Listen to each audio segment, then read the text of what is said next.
the curious persistence of pseudoscience and other scientific oddities, the world of science and technology continues to produce both remarkable breakthroughs and baffling persistence in fringe beliefs. This week's highlights include a global telepathy study, the selective censorship of names in news reporting, an honorary doctorate awarded to a cartoon dog, and the quiet implosion of several cultivated meat companies. These events, while disparate, reveal deeper trends. The enduring appeal of pseudoscience, the absurdities of modern media, and the occasional triumph of satire over seriousness. The global telepathy study, reinventing the wheel, poorly, a new initiative, the global telepathy study TrueSp. Com is attempting to prove extrasensory perception through a crowdsourced app. Participants synchronize their brain waves through real-time telepathy tests, transmitting images via a mobile application. This echoes earlier parapsychological experiments, like those conducted by Joseph Rhine in the 20th century using Zener cards. Rhine's work was famously undermined by the fact that initial successes often disappeared under stricter scrutiny, suggesting luck played a larger role than psychic ability.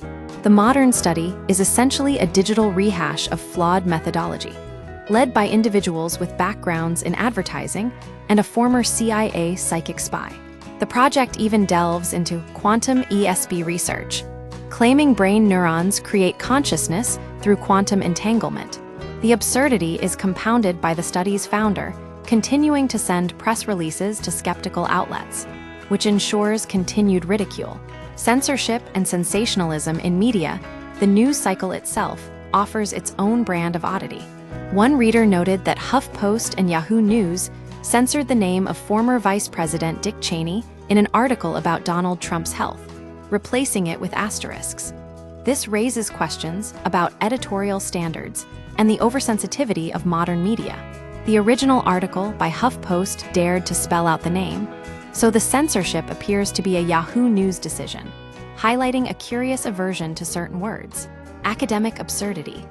An honorary doctorate for a cartoon dog. Universities increasingly award honorary degrees to celebrities and influencers.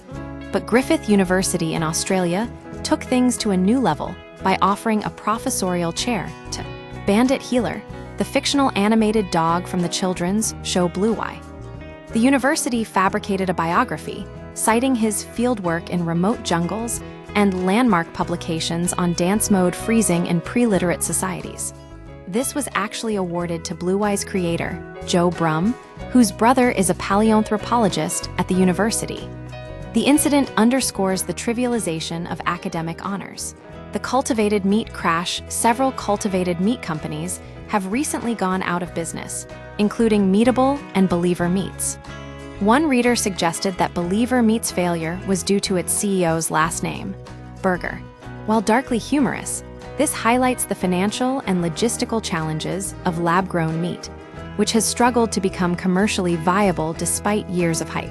These seemingly unrelated events collectively demonstrate a recurring pattern: the persistence of flawed science, the absurdities of modern media, and the occasional triumph of satire. The world remains full of both genuine progress and baffling irrationality.